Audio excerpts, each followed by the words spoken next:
Dr. Danny, where you calling from, Dr. Danny? I'm calling from California.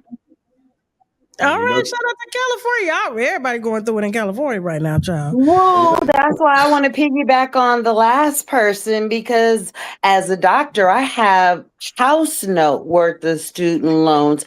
And I've already gone through the IBR process. And so I've consolidated, but I just went through a health crisis. Found out that I had coronary heart disease, had a stent put in. So I'm trying to do two things. One, I'm trying to find out about permanent long-term disability, because part of the process out here in California is I can't work without my EPPP licensing, right? And so I completed all my postdoc hours. Everything is done, but until I pass my EPPP, I can't get employment. So I'm looking at the positive being that they put the stent in, I'm good, but I need to figure out how to fund and how to eliminate my student loan debt. Well, first off, glad the surgery was a success. Glad you're feeling better. That's most important. Yes. Now, as far as the student loans, this actually might be a good time to look into discharging the student loans through Chapter 7. And in California, there are some great attorneys that are doing fantastic work. And with the medical issues, that's what they're looking for. They're looking for hardships.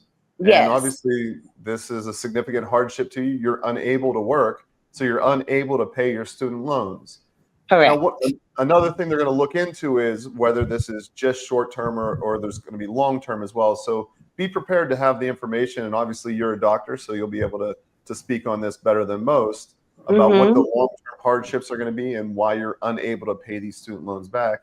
And you might be a great candidate to try to get those discharged. If not, your fallback plan will be to get into the income-driven repayment programs. But you also might want to look into the public service loan forgiveness, which is over 10 years worth of payments if you work for a public facility. Right. But again, I would have to be working. And so that eliminates me from that program. I already did that work. That's why I'm on this line, because I need to hear your expertise. I could do the basic research. What's the long-term process for me? Yeah. So the one thing you haven't looked into is that student loan adversary proceeding, or as we call it, a SLAP. I would talk to a bankruptcy attorney with the hardships that you have. I'd see if you are eligible for the discharge. I need your personal hookup. Who do you know here in California that can help me? That's what I want to know. What part of Cali? I'm in the Valley, right by Sacramento. I've been trying to knock on Newsom's door, but they not letting me in. Well, he could definitely help you, but since he's not answering, shoot us an email, and I'm going to get you in touch with somebody that's filing student loan adversaries. Thank you. That's what I wanted to hear. Appreciate it. Hi, Tasha. Girl, I'm a wino. I'm not sipping right now, but I will later. Me either, girl. Me either. I got water and coffee today. So water, lemon, and cucumber. That's what I'm working on right now. That's it. Listen, wino don't mean a drunk now. That part. Exactly. Well, thank you, and I look forward to hearing what your process is after Chad refers you to one of his colleagues. So most def, I'll keep in touch. All right, great. Have a great one. Thank you. You too.